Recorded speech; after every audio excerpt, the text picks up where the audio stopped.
And by the way, I did go over what one of your questions, which is what I was hoping for during the Trump administration. That one actually got kind of intricate because I was discussing with several liberals as well as several Republicans and a couple other libertarian friends of mine of what genuinely I would love to happen out of a Trump administration, and actually kind of muscled it down to a few points. So, all right, well, we'll see how that holds over. Yeah, well, let's go over that right now. Actually, we are live with Kyle Broussard. He is a veteran. He is not a skinhead, and he is probably one of the nicest guys that we have had on in quite a while. Not to knock anybody else, but just super nice. And a message for his mother: he is the most patient person I've ever seen. Holy crap! It's kind of amazing what he's able to withstand. All right, how are you, man? I'll try to uphold that reputation. Yeah, how are you doing? I'm doing all right.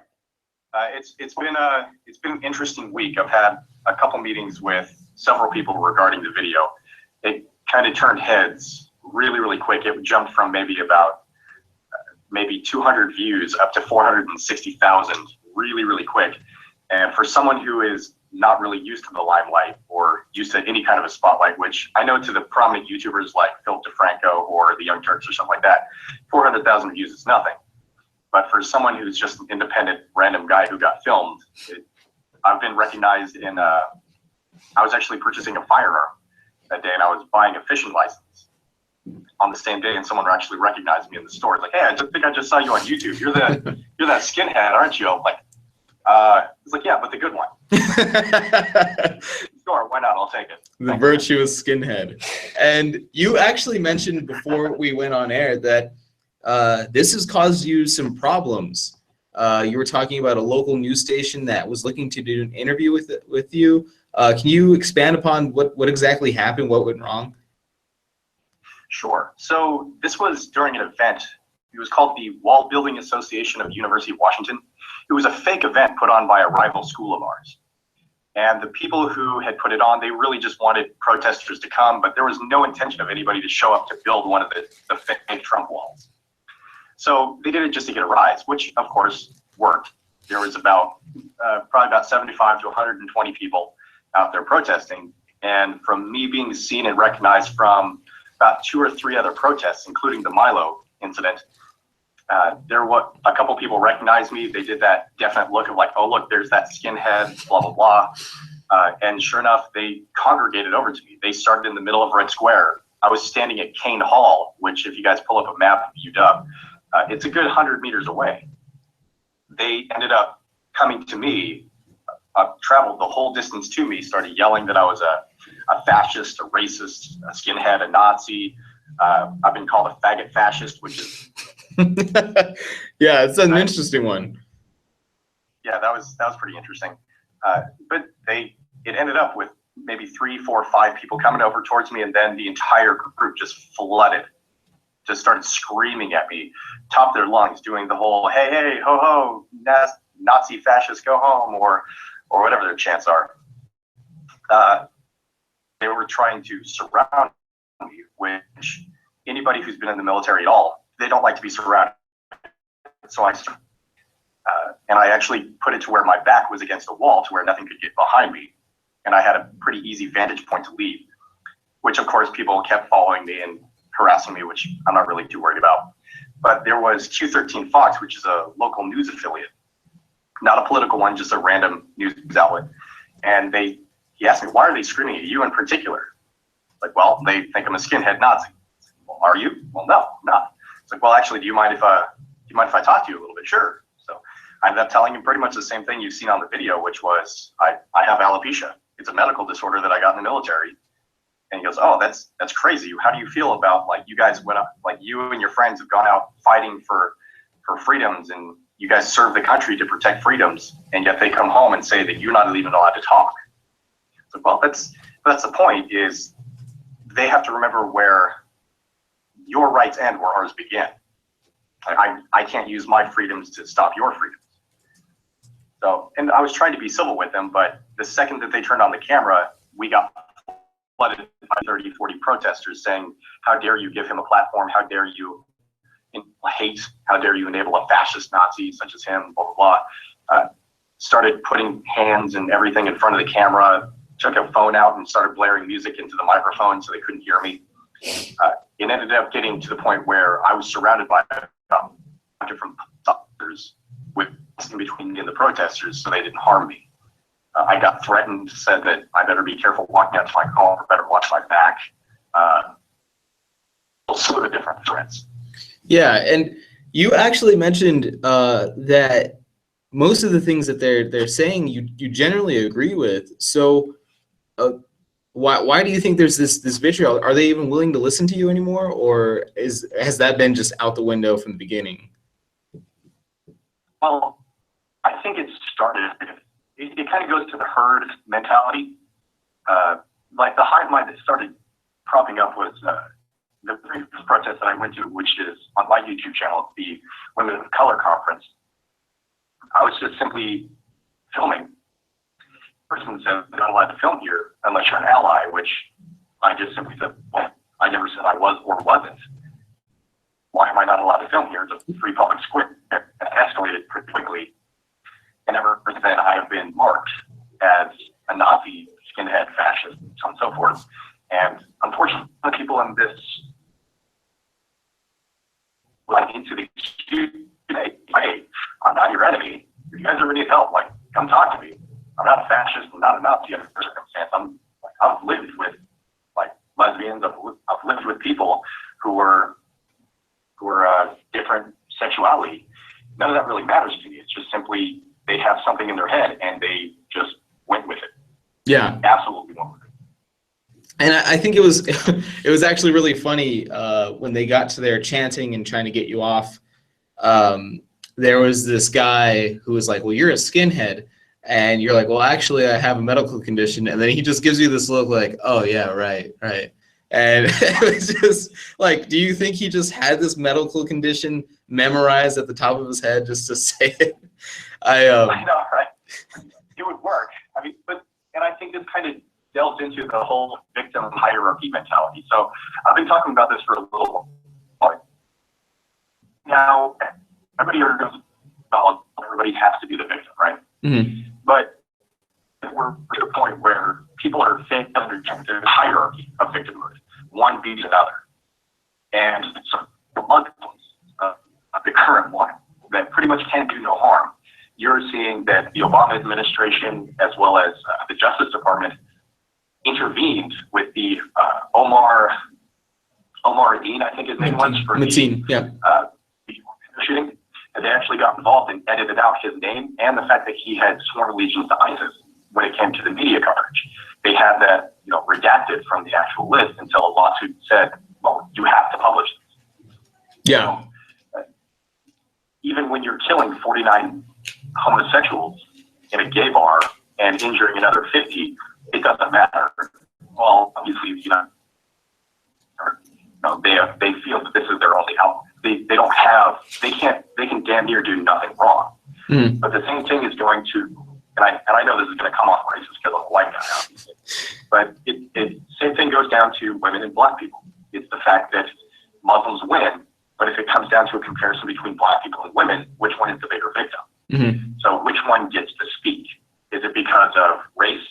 If it's a racial issue, the black people that's all they can go off. Like, that's who's going to win. But then, of course, Muslims will win on them, but women don't have a say so. Yeah. It comes down to what hierarchy of victimhood do you have, and whichever one you have wins. And if you win, you actually get to talk. If not, you have to shut up.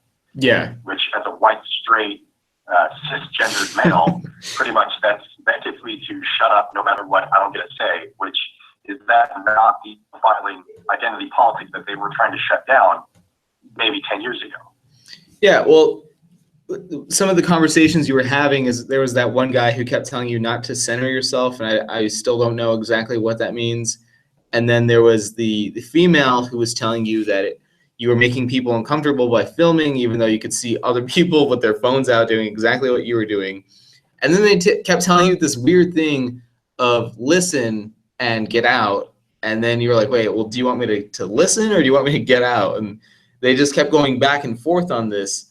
And when you were saying, well, I have the right to do it, they there seemed to be like this disconnect, you know, and I wonder if they even really care about other people's rights at this point, if it's just authoritarianism to the fullest. So I have kind of two answers on that one. I think for one side of it, I think the dead set ideologues in that group are authoritarian by nature. Those are the people who want equality of outcome regardless. Those are the anti-fascists, the anarcho-communists. Those are the people who want equality of outcome regardless of who gets in the way. And I think that's by kind of the definition, not the real definition, but kind of communism by its nature, and by not really giving a crap about humanity. It ends up killing pretty much anybody who tries to get away. And I can go into the historical context of that all you want, if you want. But the majority of these who are just liberal students who kind of regurgitate talking points, I don't think they understand what a human right is. I think they've been around too many professors who just continuously spew ideologue nonsense, that they keep saying that this is a human right, this is a human right, blah, blah, blah, it's a human right, insert, et cetera, et cetera, et cetera. Everything's a human right. Internet's a human right. Cell phones are a human right. So pretty much they don't really understand what is and is not a human right. So when they don't understand that, pretty much everything is, including and not limited to, a feeling, just the sense of feeling safe. Mm-hmm. And that's not a human right. You don't have a human right to that, especially like there is a photographer's bill of rights. Like as a photographer, you have specific rights of what you're allowed to take pictures of, why you are protected under the Constitution, why you're protected from the law. So with that being said, there are too many people who want the freedom to do whatever they want to do, but they don't want anybody else to have the same freedom if it goes against them. Mm-hmm. Yeah. It's the hypocritical hypocrisy that just flows throughout the entire ideology. Yeah, just a quick question. Is everything coming out all right? We're losing you on video feed every now and then. Okay. If anybody's watching right now, I apologize. We're cutting out a couple times here and there, but it's looking better right now.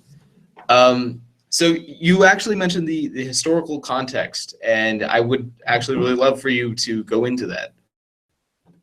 So, as a nice little quick talking point, I've always loved the phrase of, well, I've personally never seen a picture of someone trying to escape a capitalist country underneath a barbed wire fence. Yeah. I think we all kind of have that context. But the historical kind of idea of communism is equality, kind of goes into our economical plan when it comes to not only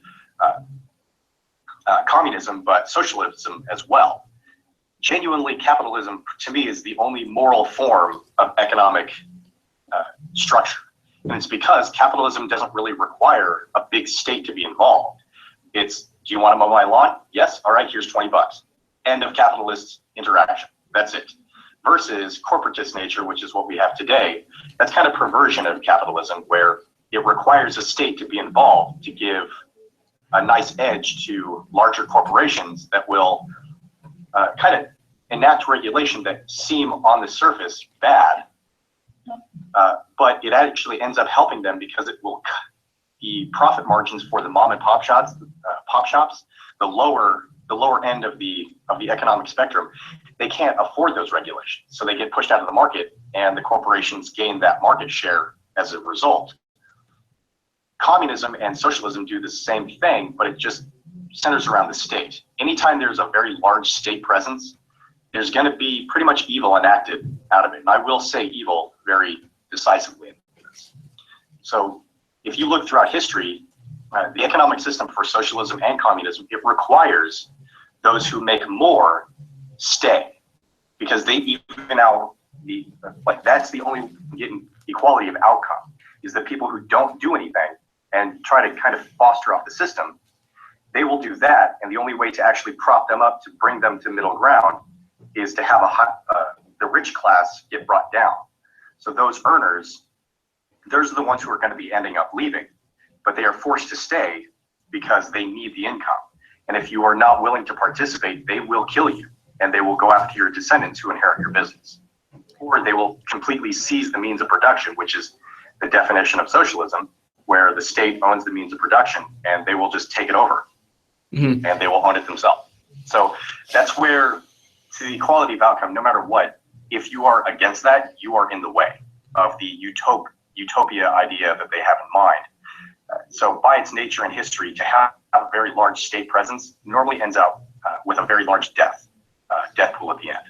Yeah, I always think it's very strange when it's, well, don't you think these people have enough money? And it's like, well, who are you to say who has enough and who doesn't? It's well, a lot of these people who will always argue against me, which is like, well, that's just one country. They're doing it wrong. They don't have the actual idea of communism, socialism, blah, blah, blah. It's like, you're right. But can you name me one country who's ever instituted it properly? You can't, because inevitably that's the reason. That's the end result. That's what will happen. Everybody knows that on paper, communism is perfect. We all just live in harmony. There's no selfishness. We all know that on paper, communism is awesome. But nobody can actually enact it without the result of pretty much a huge amount of death and murder. Because I think Seeker, which is actually a pretty liberal YouTube channel, Seeker Daily, just released a video on why communism. So I'd recommend your viewers and you check out that video. It's actually fantastic. Actually, I think we should. We usually meet on Tuesdays, so I'll bring that up. What do you call it? There was the argument that you were saying it's never been implemented correctly, and something very strange happens when I bring this up with super liberal people. Is they start to believe in American exceptionalism all of a sudden. Then it's, oh, well, we could do it, right? And it's like, well, wait, okay, do you not believe this country is amazing, or like, do you what? It just seems like a real disconnect to me. But that's just simply human nature. I don't really blame them too much on that one. Pretty much anybody, when they start losing an argument, will sooner or later start to make exceptions in the principles to be able to make their argument fit the narrative that they needed to. So that's kind of human nature. I don't blame them too much for that, but that's where I kind of bring up the fact that you need to understand what you're arguing against. Especially you guys who are a little bit more conservative, or a lot more conservative actually than me, you surround yourself with opposing viewpoints, because only those who actually have, I hate to say this, I'm actually going to quote Milo on this one. I'm going to butcher this quote. I'm going to butcher the quote. He wishes he had kind of an adversary to argue it, that sometimes, like on the left, that he would argue with someone who sometimes they win, sometimes he wins, because only when you have that kind of a structure where you have to actually challenge yourself in a debate, where you actually get challenged by someone who has a genuine point of view, understand the principles, and have argued it appropriately, are you able to build your own argument, build your own principles and views, and understand the ideology for not only also its cons. You have to understand all of it, and there are too many people who go all or nothing. Mm-hmm. And they do it even in the conservative ideology, that there are inherent flaws to conservatism. There is, absolutely. A lot of times it comes down to, does it seem very uncaring to implement a meritocracy? Yeah, it does, because sooner or later there are people who will lose. Yeah. That seem like the crappy thing? Yeah. But unfortunately, it's people who have that belief system, that is something that should be acknowledged and accepted. Yeah. And earlier we were discussing the social justice warriors, and I had said that I genuinely believe that they have their heart in the right place, but the way that they're doing it is just bad for business. And you had a disagreement there. Can you go into detail about that? Sure. So a lot of the SJWs, you have kind of two sides of this. You have the people who do have their heart in the right place, where you have their standard liberals who are just kind of regurgitating what they've heard from talking points from the professors and popular YouTubers, people on their social media. Those people who are the ones who have their heart in the right place. I've got many friends who are on the liberal side that they want that kind of utopia. They do it because their heart is in the right place. We don't want people to suffer. We don't want people to lose. And that's perfectly fine. That's a respectable position to have, especially when they actually they don't state that they have all the answers. That's perfectly acceptable. But then you also have the other side of the coin, where you have the absolute ideologues you have the Antifa, the anti-fascists, and the anarcho-communists, as well as the flat-out communists, who are coming out of the woodworks, where because of the historical context of communism, they are going to not only destroy, they want to destroy the entire system as well as culture of the United States. Because the anarcho-communists, they want to not only destroy the entire functioning system of the, unfortunately, corporatist system that we have. I would like to revert back to a capitalist society. But they would want to dismantle the entire thing on top of the democracy, on top of everybody else. And regardless of the fact that more than likely they would lose because they're not nearly as well armed as the majority of the populace who believes in the United States exceptionalism, they will more than likely lose, but a lot of people will die in the meantime. But a lot of these people do not care. The Antifa do not care about violence. They don't care who they hurt, what kind of system gets torn apart in the meantime, and who will get hurt as a result of that, including the fact that capitalism has brought more than 1 billion people out of poverty within the last 50 years. They don't care about that. They want their ideological means of production to flourish. And at that point, whoever dies in the meantime, so be it. They don't care at all. I don't think that they have their heart in the right place. They are so ingrained almost into a cult-like nature. I would agree with you on that the cult-like nature that those portions of the left have will inevitably end in disaster for not only them, but anybody who actually starts to buy into the cult-like mentality. So that they have their heart in the right place. Some do, but I think the extremists, they don't have the heart in the right place under any circumstance. Yeah, they're just looking for control, some of them. And we were discussing the what is it, the women of color? I just think that term is just so dumb. But anyway, there was a Mexican woman who had gone up and was talking about walking down the street with her family without fear of deportation. And I was mentioning Bill SB4 in my state, and you had mentioned something very different in Washington that's happening. Can you go into detail about that one? Sure. So because we are a rather different state than Texas, we are incredibly liberal almost across the board. It's only when you get over way into the east side where all the farmers are that you kind of start going into the red territory. But our governor and the mayor of Seattle, we are a sanctuary city. And that sanctuary city, pretty much, we are trying to do everything we can to prop up illegal immigrants here, pretty much. We are starting to raise property taxes to institute a better public transportation system, which on the surface doesn't look bad. But included in that is a huge amount of registration, which if you look into the underlying cause of that is trying to create a tax on the rich. One portion of the public transportation portion of it is they added, I believe it's $80 per every $10,000 that your vehicle is worth to the registration. So when you get your vehicle tabs, if you have a car that's worth $10,000 up to $10,000, it's $80 for your tabs. But for someone who owns a Tesla, which normally comes out to be about $65,000, you're looking at over $200 for your tabs. What about those who have the $100,000 cars? You're looking at $800, almost $1,000 just simply to own your car every year. And the same thing goes for property taxes. So they continuously raise property taxes in King County as well as Snohomish County and any county that's really in the liberal districts, to the point which that again goes down to taxing the rich and trying to get that equality of outcome that the left really, really wants. They want that kind of everybody's equal and nobody gets left behind mentality, which it's not fair. You will never be able to technically own your home at that point. When you continuously, even if you paid it off, you have to make payments to the state just to own a home. Yeah. And yes, I understand that that's ratified by the 16th Amendment, but that's still, there's just something intuitively that's just not fair. And you had an issue. I'm sorry, did I cut you off there?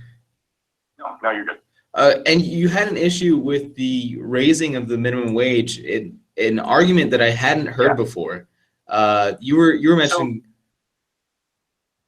So that comes down to some understanding of kind of actually just urban development and living situations. It doesn't really come down to economics. It really comes down to we passed a bill back, I believe, in 2015, where by 2018, everybody within the city limits of Seattle has to be paid $15 an hour. Okay, we're one of the very first ones, and they also are trying to implement this statewide before the experiment is even fully implemented by 2018.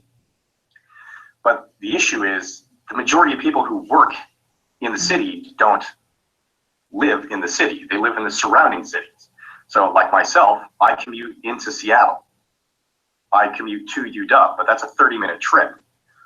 And when I go home, I live in Edmonds, which is about 30 minutes north.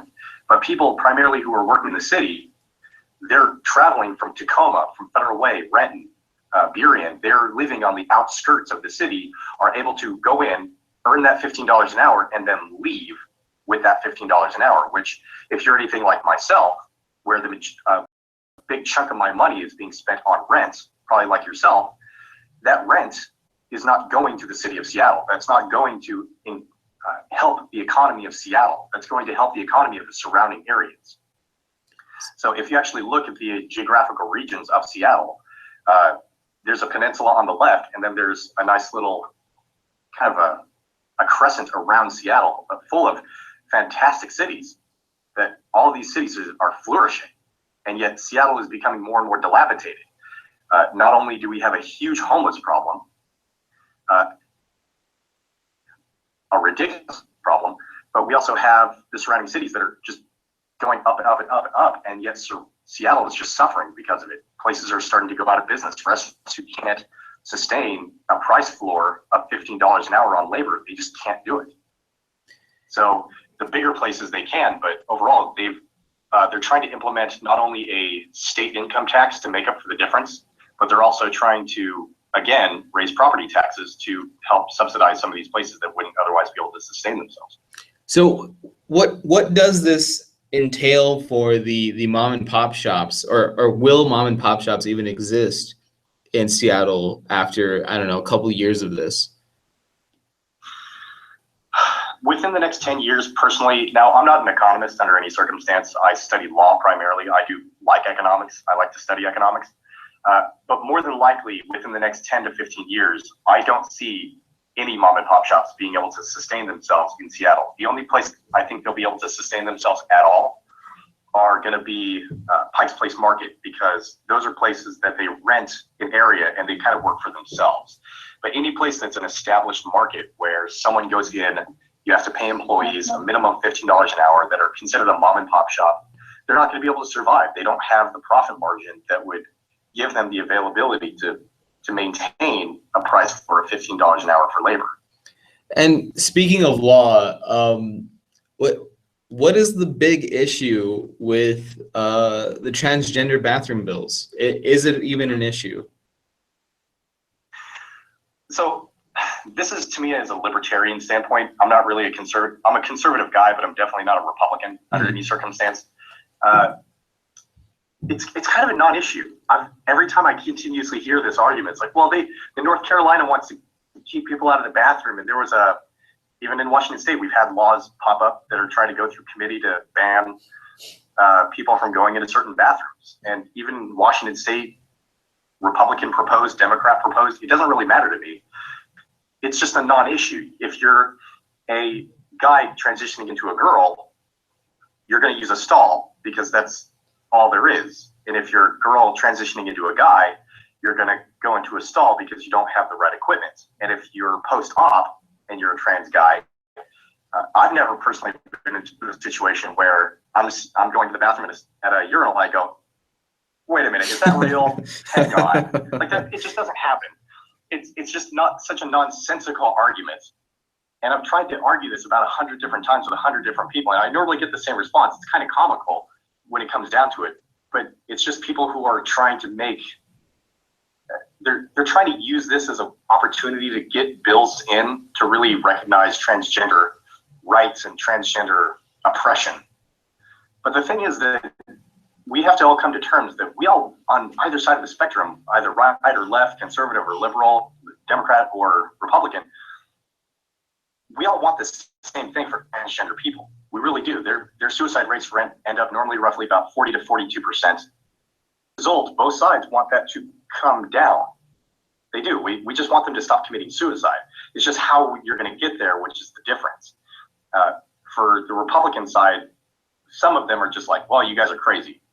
But a lot of the critical thinkers out there who are actually trying to consider this issue, I think right now it's become overblown. They only make up roughly 0.03% of the population, and yet it's everywhere.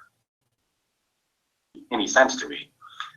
But for the critical thinkers out there on the right, they want more clinical studies to see if those who suffer from gender dysphoria, gender dysmorphia, from actually, if it's a mental disorder, and if it can be treated, not cured, but treated with chemicals that they may have an imbalance in the brain for. So, because their suicide rates are roughly correlated with those who are untreated schizophrenics and untreated bipolar, which are mental disorders. And suicide rates of schizophrenics and bipolar disorder, you're looking at something where you have to take into consideration, if this is a mental disorder, we bring this down through drugs.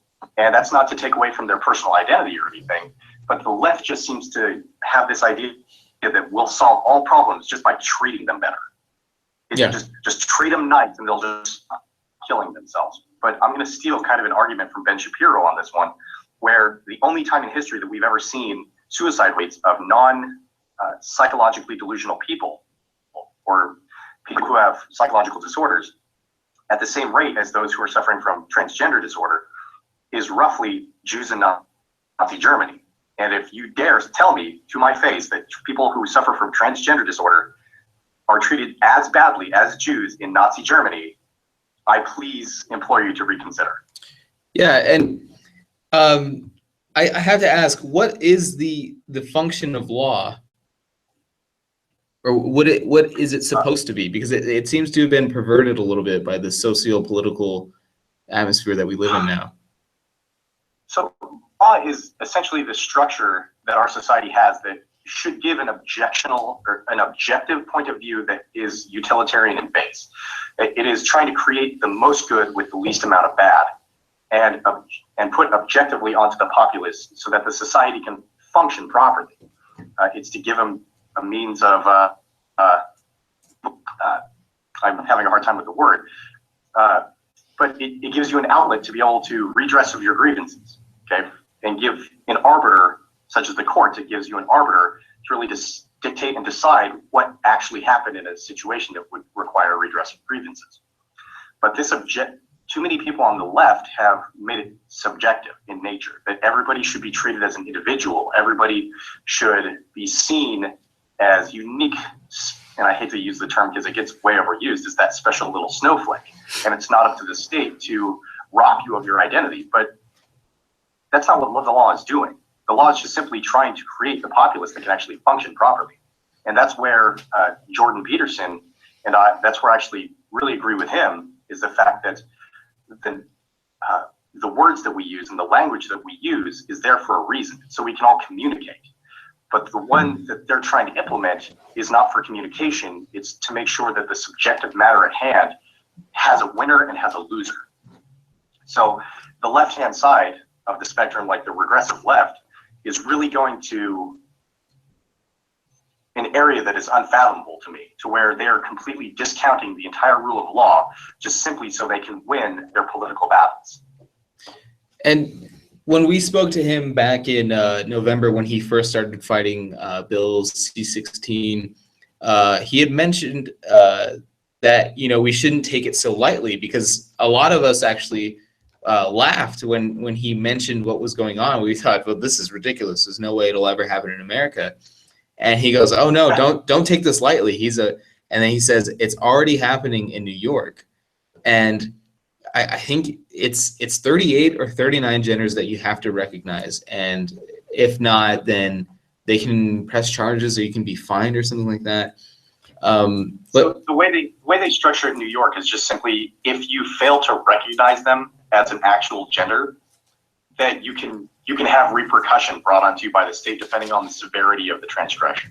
And that's what he was really fighting for in Bill C-16, that if you directly or even indirectly misgender someone and fail to make reparations to that, a blatant apology, like, oh, I'm sorry, I assumed you were a man. Oh no, blah, blah, blah.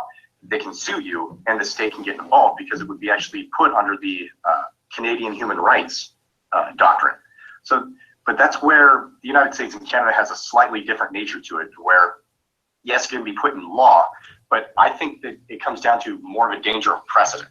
And that's where a court has decided something, and that's kind of the maintained law of the land. Regardless of the fact that the Constitution is there, whatever a court decides, that precedent really holds ground. That's the entire point of the Supreme Court, is to set court precedent and to see whether or not something's constitutional. But our court system is so kind of dead centered on precedent. If a court actually finds that, yes, you have done something wrong, it can set a tone for the rest of anybody who wants to bring up charges. Similarly, people who are getting sued for, trying to break into someone's house through a skylight and falling and breaking their leg, and they can sue them for liability. It's because pretty much one court case got through, like, well, yeah, you should have, locked up your your skylight. You should have done this, and those precedents are really, really dangerous. So instead of just the legislative branch passing a law that says, yes, this is what we should do, I'm more in fear of the courts passing a dangerous precedent because of the liberal or conservative bias that came up. Personally, I'm a huge advocate for courts such as Judge Jones III, who oversaw the case regarding intelligent design and evolution being taught in schools. He was a conservative Christian and still ruled that intelligent design had no basis in science and should not be taught hand in hand besides evolution, because it doesn't really have scientific backing. So those courts who can be completely objective, regardless of their personal feelings and regardless of bias, they rule on what should be objectionably put onto the populace. I like those people, but unfortunately you're seeing a very hard left come out, such as the Ninth District Court of Appeals, which is Trump's travel moratorium for the Muslim countries. Those are they're making a very hard press fight against Trump, and yet the majority of everything he said in that executive order is exactly what Obama said. Where were they then? It's important for us to be intellectually honest, even those of us who are conservative, to really criticize Trump, to go, yes, you went too far, or no, you didn't go too far enough, or far enough. And then it's important for every single person individually to criticize their government. Those of them who, just because he's on your team and your team won, doesn't give him the go-ahead. The left and the right have argued forever that, oh no, we should have more executive power. Why shouldn't you? Well, the left, well, you have Trump. And for the right, well, you've had Obama. Yeah, I always think that, the less government that you have, the less harm it can inflict upon the constituents that are subjected to it. Yeah. Probably going to get in trouble for that. Anyway, when you were discussing crap, I'm just having a mind fart right now. My apologies. Okay. We were on the transgender bill, and I was thinking about the New York precedent that you just stated. Do you see it spreading? I don't know, honestly. I see cities like Seattle and certain areas like California really grabbing a hold of it and saying, yep, we're going to enforce this. Because those who are dead set in their liberal ways are normally going to be the ones that spread that kind of ideological nonsense, because they want that equality of outcome. That's pretty much what they want. And the only way to do that is to make sure that everybody fits in line. Everybody goes along with what the state dictates that you're going to have to do. See why I have a problem with the amount of laws that we have in the United States. I mean, honestly, can you name me what laws you're breaking right now? At any point in time, you could be breaking a law and you don't know. The RCW, which is Revised Code of Washington, our law book, is about yay thick. How many laws is that? That's a lot. And I think that's the point, is the state can get you at any point. So no matter what, at any point in time, they could say that you're breaking, you technically are, because they don't teach you what the law is in school. They don't teach you what the law is ever. Pretty much the only thing that law is when you're getting your driver's license and what the rules of the road are. But that's pretty much it. That's the only real law formal schooling that you are ever required. If you drop out of high school, or if you just graduate high school and no college at all, the likelihood that you'll ever have any kind of in-depth study of what laws are actually on the books is zero. So do I think that it's going to go anywhere besides these heavy-set liberal areas? Probably not. But I see the same thing as a problematic issue. I hate to use the word problematic. I hate that word. I know. I feel like it's such a useful word. It's such a useful word, and it just poisoned it. I hate it. My criminology teacher uses it today, and like every single time it happens, like I feel like someone stabs me. I'm like, oh God, why? It's like she's a super liberal teacher too. She's an avowed socialist, and her and I have debated this on multiple occasions. But she does it intentionally now, because her and I have gotten to the point where her and I can debate, cordially. We can have discussions, and we're really nice about it. We know we disagree with one another, but she literally uses words just to poke at me. Yeah. Oh yeah, the problematic nature, and then she'll add things like anti-Trump, because I think she thinks I'm a trumpet, a trumpet. Like she adds things just to poke at me. I'm like, I don't even like Trump. Yeah. I'm not a huge fan of Trump. It's just a matter. Now, although if he does do a couple of things that he's saying, he will earn my vote in 2020 if he continues on the path that he's going. Sorry. No, go ahead. So you mentioned Ben Shapiro earlier, and I think this is what caused the brain fart earlier. Is I was stuck on that. I was like, there's something about Ben Shapiro. He mentions that the Supreme Court is not supposed to interpret the Constitution or the Bill of Rights as if it's poetic. You know, it's not a living document, he says. So what do you think the function of the Supreme Court should be, if not to interpret law? Well, I think everybody's in agreement that their job is to interpret law that Congress passes. A lot of people don't understand what the function of the justice system is, and I think that's the biggest flaw. It kind of goes back to that regressive left side where they keep saying that, well, everything's a human right. Well, no, it's not. Not everything is a human right. And because of that, they don't really quite understand what the role of the justice system is, which is essentially to judge laws that are passed by Congress and go, no, you went overboard. Try again. When it comes to the living document or a station document, or whatever term that the conservative side uses, I'm not really in depth into that kind of an argument. But whichever one, it's either a living document or a dead document, and it's just there set in stone. And I would disagree with the fact that it's not a living document. I think it is a living document because Article 4 of the Constitution is amendments. That's what it's there for, to amend the Constitution. And giving it the ability to be amended means that it would probably be a living document. The problem is that I think they're misunderstanding the difference between the Constitution, like Article 1 through 7, versus the actual Bill of Rights. So, and the 27 amendments that go along with that. The Constitution itself is a living document and can be amended, but I don't think the rights given to you, it's not even given to you. That's not what the Bill of Rights are for. The Bill of Rights are strictly to guard you against the government. It limits government, not the people. And the arguments that I keep having, especially this falls under what, gun regulations? Normally the Second Amendment, of whether or not firearms should be banned. The thing is that I do follow Ben Shapiro on this one. It was a really interesting one that he had an argument with Piers Morgan on when he was on CNN, which was, if you want to have an argument over whether or not all guns should be banned, that's an argument we can have.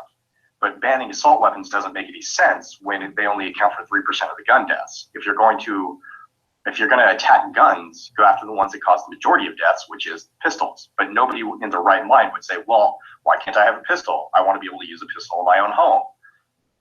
It's just not good for their narrative, and it just doesn't make sense. Like, it doesn't make any kind of genuine sense to anybody who's actually arguing it, unless they were trying to do it like small sliver by sliver by sliver to slowly implement the entire banishment of all firearms. So, and I think that's where people are just genuinely dishonest, intellectually dishonest about their sides. Like, we don't want to ban all firearms. Like, I think you're a liar. Mm-hmm. I do. If you're going to state that to me, I think you're genuinely lying to me, because for you to say you don't want to ban all firearms, but you want to ban assault rifles, means that you either, one, don't care about violence, because the majority of violence is done by pistols. And on top of that, the majority of the gun deaths, or the gun violence in the United States, is done by gangs in the inner city. So the likelihood that you're going to go out to, rural North Carolina or Kansas or even rural Washington and actually have a violent crime done with a firearm is very low. But the likelihood you'll go into the center of Chicago and have a gun violence is relatively high. It's my theory. It's my hypothesis personally that a well-armed society is a polite society. Mm-hmm. I personally conceal carry almost everywhere I go, except for the college campus, because it's illegal. And that's just simply because I've been trained on it. I know how to use it. I know how to protect myself and others. And actually, interestingly enough, on the 24th of December, 2016, it was Christmas Eve, I ended up having to help tackle a guy who ended up stabbing someone in the Alderwood Mall here. Oh my God. And I was armed, but the thing is that I don't feel like I needed it at the time. He did a quick stab and then ran away, and then me and three other guys, awkwardly bald, attacking the guy. Imagine the description for that one. It's like, oh, who helped you? Oh, it was the bald guy. It's like, oh, great.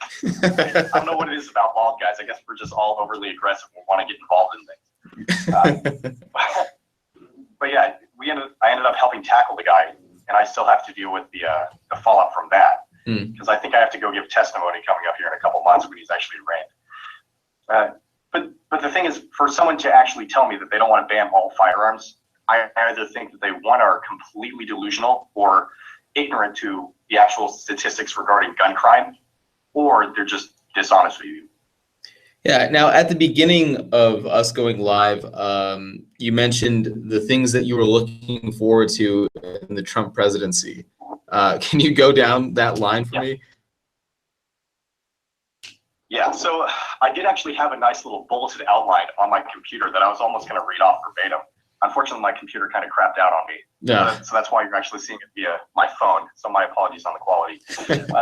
But yeah, so essentially, one, I think there's a lot of things that people kind of forgot about post-Bush, and yet, because it kind of went under the radar with Obama. It is, one, the number one thing that I would love to go away, for him to just completely write off, is the TSA. Yes. Were you thinking about that one by chance? Has that come up on your radar at all? Well, actually, yeah, sort of, because I have traveled by airport kind of a lot in recent years, and honestly, I don't mind the extra inspection, but it irritates me that for all as thorough as they are, they've never caught a single terrorist, and it's only resulted in increased theft by TSA agents or airport employees. So I'm like, there's that. I think the recent study that was done on them, that they find that out of these secret inspections that they have to see if they actually catch what's coming through the airport, I think they find 5 of them. I encourage you to look at everything, which is show. Wait, I think we're losing you. Useless. You're here. Let's go. I recommend you look up Adam Ruins Everything, which is a super liberal show. Yes. But he actually goes over that the TSA, it's all security theater. It really doesn't do anything. It's there simply to give the illusion that you're safe, and it's just wasting money. But the amount of freedom violation that comes with that, is appropriate. The amount of people who, especially with the full people, students have been found masturbating, which is just absolutely messed up. Oh, Can you still hear me? yeah, it's just you're breaking up a lot. We got the roads, and then I think we lost you a little bit.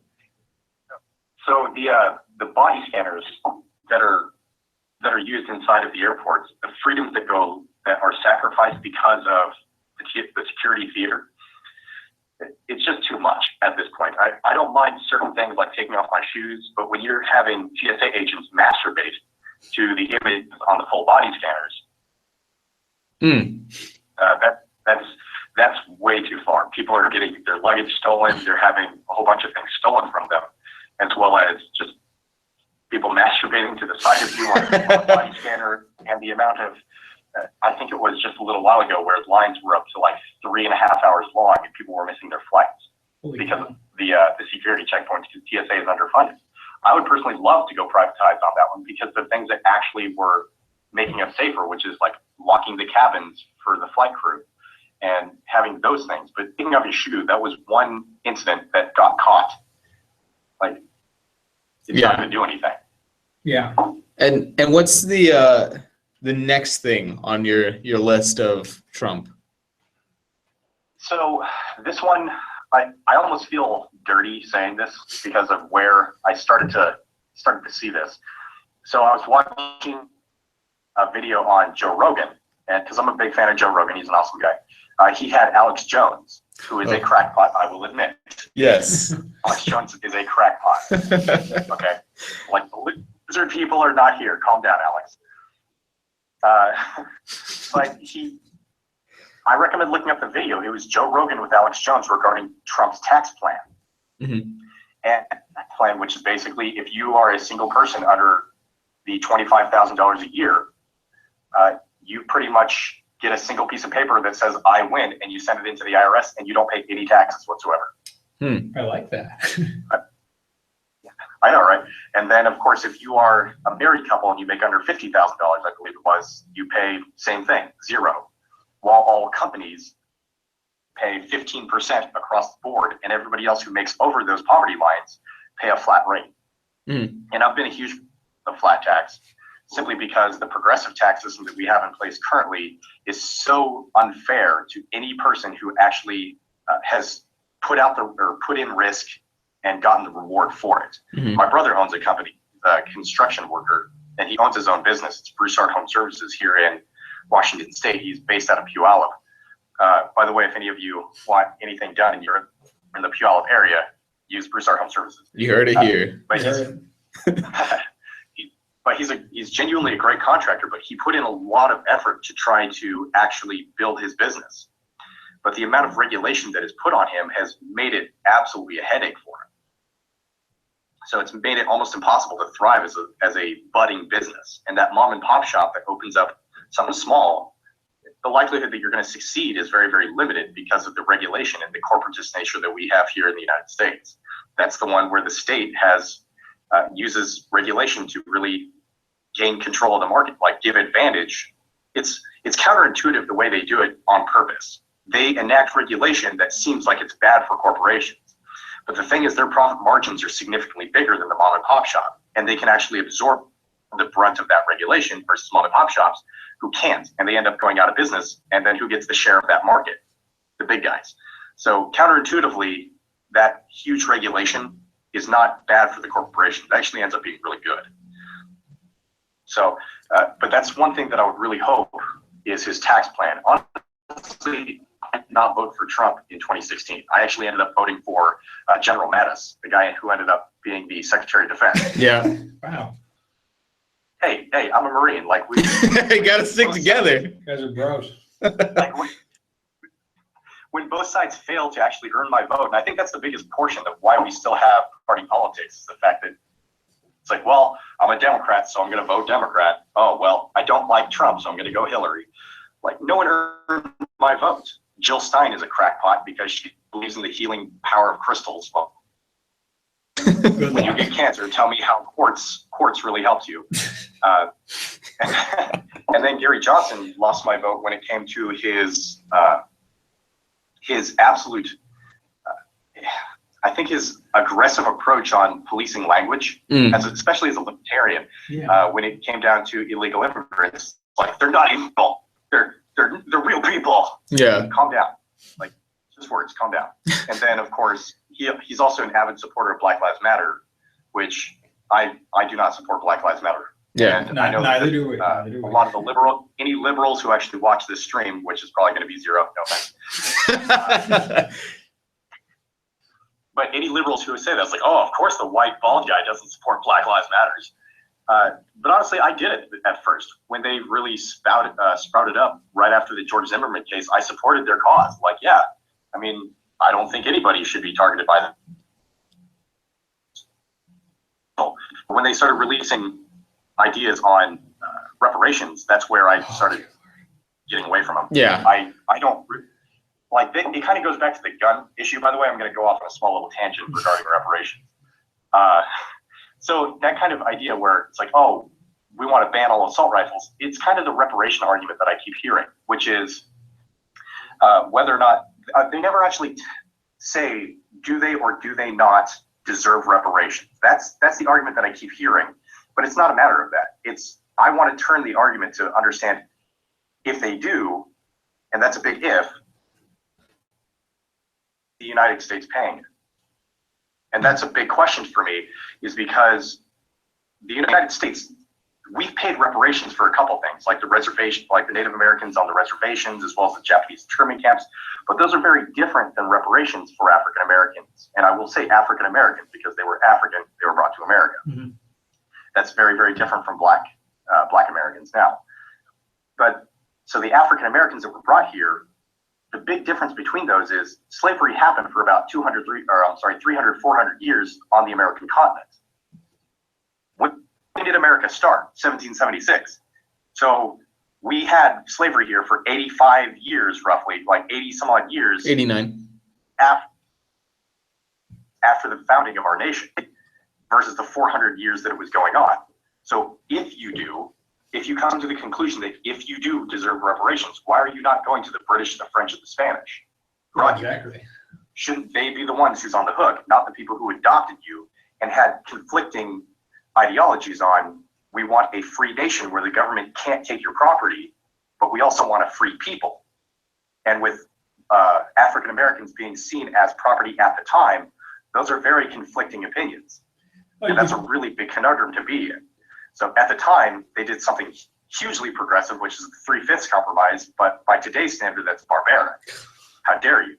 Which is understanded by today's standards. Mm-hmm. But at the time, that's rather progressive to give property, which, and this is not my personal view, but to see something that's seen damn near as farm equipment, rights and the ability to vote under any circumstances, rather progressive in nature. So, and although, yes, Black people, great, I'm glad you can vote. Just as an FYI, I want to make sure I'll figure out that one. So before someone goes like, yep, neo-Nazi, knew it. I'm glad they can vote. I don't want anybody to not have their rights and freedoms if they're a human being. Yeah. But that kind of ideology, when it comes to a lot of switching the arguments on it, that's where my tangent is going to come to an end. And can you steer me back onto where my original point was? I believe it was tax system. It was on gun regulation and reparations coming out of Black Lives Matter. So that's why. Oh, and Gary Johnson lost my vote for Black Lives Matter. That's why I couldn't him. There we go. Thank you for steering me back to that. By the way, thank you. But then, of course, gun regulations. Honestly, I would love for the Trump administration to make SBRs, like short-barreled rifles, mm-hmm. Without a tax stamp.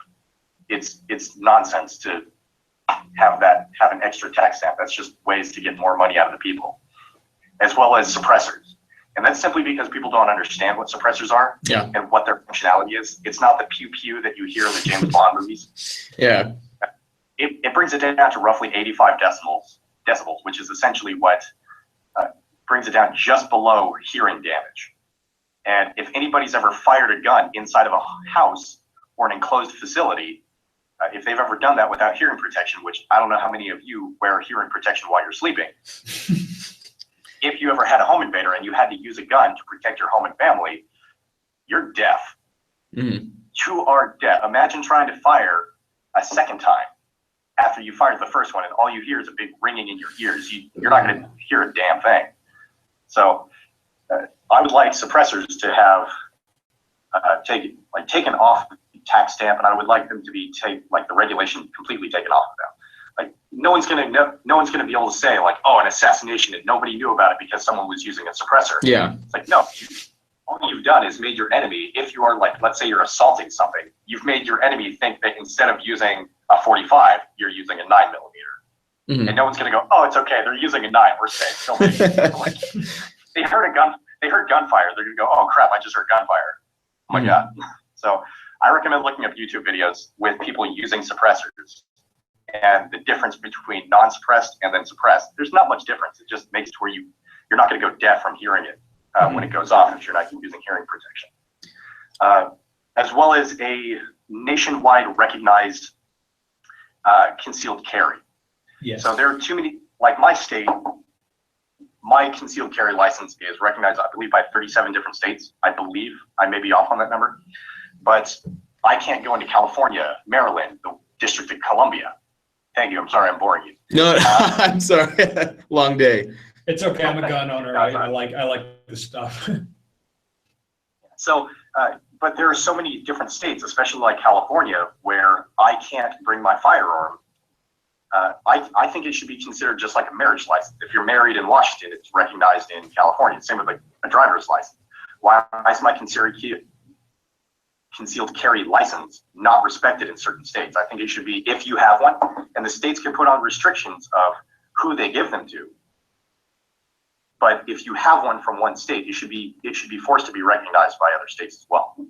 Well, I think this is a really necessary conversation to have because I was actually on the anti-gun side of the fence for a long time there until I actually spoke to gun owners. And I was like, whoa, everything I've been fed is like totally wrong. And they're like, yeah, we get that a lot. And so it's just the illusion that a lot of the liberals have is just simply they've never bought a gun. Mm-hmm. They don't know what the laws. Every single time I argue with liberals, like, all right, fine, here, you tell me if you were to institute the laws, like you have to respect a person's ability to own a firearm. Okay, that's the only contingency to this argument, is that if you had to respect someone's ability to own a firearm, what laws to be able to get them would you want to put in place? And 9 times out of 10, I get pretty much the laws that are already on the books. Mm-hmm. Yeah, and I was on the whole, well, yeah, why does anybody need the capability of an assault weapon, which is not the same as an assault rifle, they told me. And you know, why would this happen and blah, blah, blah, blah, blah. And they were both military. So they were like, no, actually, that's a huge misconception. You have to take into account when you're actually using an automatic that you're not going to hit every single, it's not like the action movies where you're going to hit everybody in a line or something like that. And I was like, holy crap, you know, I can't believe that all it really took for me to just completely change my position on there was like an hour-long conversation about firearms by people who own and use firearms regularly. Unfortunately, that's where a lot of ignorance comes into play, and I think that's what is kind of noted on the left now. Like, it's kind of standard procedure for the left, which is they just start spouting about things they don't really understand. Mm-hmm. And that's where people who are informed, like automatic weapons have been illegal in the United States for general population for a long time, and you require a Class 3 license to be able to get one, mm-hmm. which is incredibly hard to get. They require like huge federal back. You know, shut up. I know, it's nonsense. I've heard that so many times. That's one of those things where like I keep hearing. Same with my professors. The guns show loopholes. Like, why? Your nonsense gave me cancer. Oh, I'm sorry. It kind of comes down the line. Hey, I look like I have cancer. So the people who don't understand firearms, who don't understand the gun show loophole, the people who have never bought a firearm. I actually had a liberal friend of mine, like super liberal friend, who I ended up dating for a little while. She was super, super liberal, just hated guns. And I actually brought her out with me to go shooting And she actually enjoyed it. She's like, "Oh, that's a lot of fun if you're using it for target practice. That's it." And I was like, "Okay, well, why don't we go take a look at other firearms?" So we went up shooting a pistol, and she had a lot of fun. And I brought her to a gun shop. It was Borner's Firearms here in Bremerton, by the way. There's another advertisement for them. Borner's, which was a local gun shop that I used to go to all the time. And I had them just sit with me for about 20 minutes. Like, can you explain to her the gun laws and like what's the procedure to get a gun? And she's like, wow, that's a lot more in depth than I was expecting. Mm-hmm. She ended up buying a Mac 11, by the way. Oh, wow. Damn, she doesn't play around. I know, right? I was like, damn, go girly. Well, yeah, that's nice. The shout out to Bremerton. I was actually raised there. So no, don't shout out to Bremerton. That place is. I love Bremerton. Come on. Such a terrible place. Like, I was raised there. I was pretty much born there. I was raised there. I went through Olympic College there, which is a college in Bremerton, which I loved going to. I love going to Olympic College more than I go to the University of Washington. Mm-hmm. It was a lot more, not even just conservative versus liberals. It was still super liberal, but they were still willing to listen. Mm-hmm. And I think that's the difference between community colleges and universities. If I could get a 4-year degree that still had the prestige of the university, I would. Damn near every day that I go to the University of Washington, I just want to stab my hand with a knife and just like, yeah, that's going to be less painful today. Yeah, my mom is actually an alumni from UW. I was like, why don't you ever go to that college? She's like,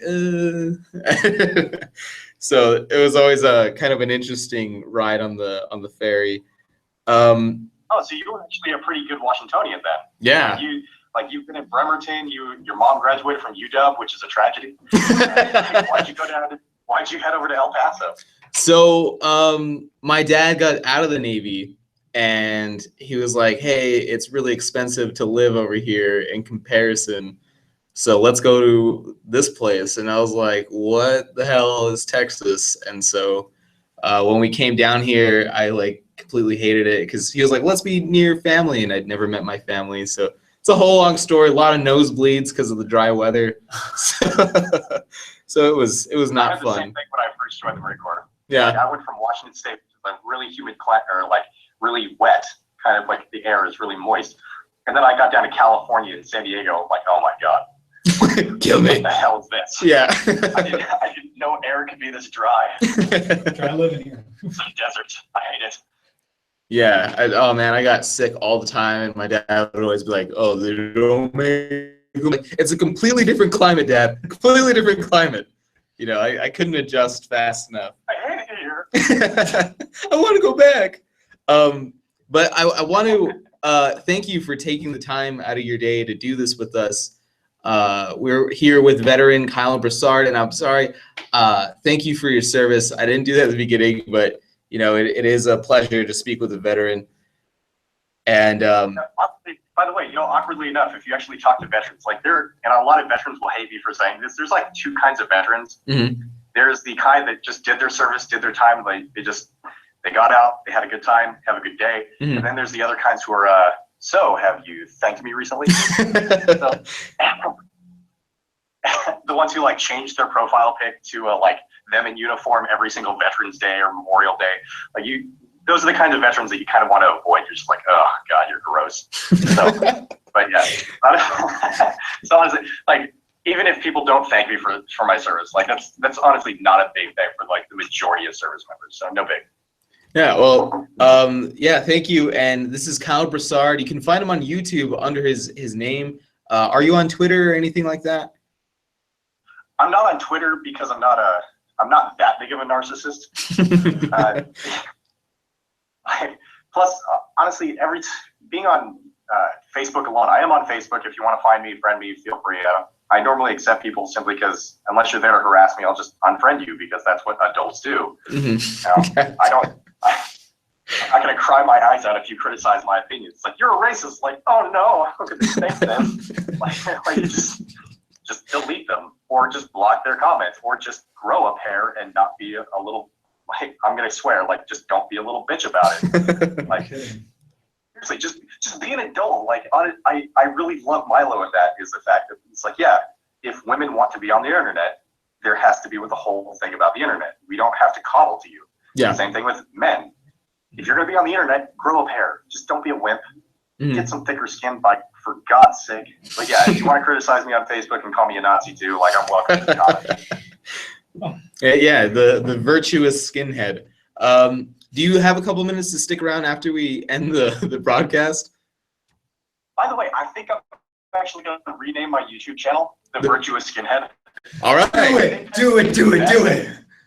I think seriously, like, that is the best nick. I've been trying to think of, like, if I create a channel for my stuff, like, what am I going to name it? The Virtuous Skinhead. I'm totally taking that. All right, cool. The virtuous skinhead and the dangerous faggot. Yeah, I love the name, and you heard it here first. All right, I will end the broadcast right now. I'm Isaac Yepes with the UTEP College Republicans, and we are with Kyle Broussard.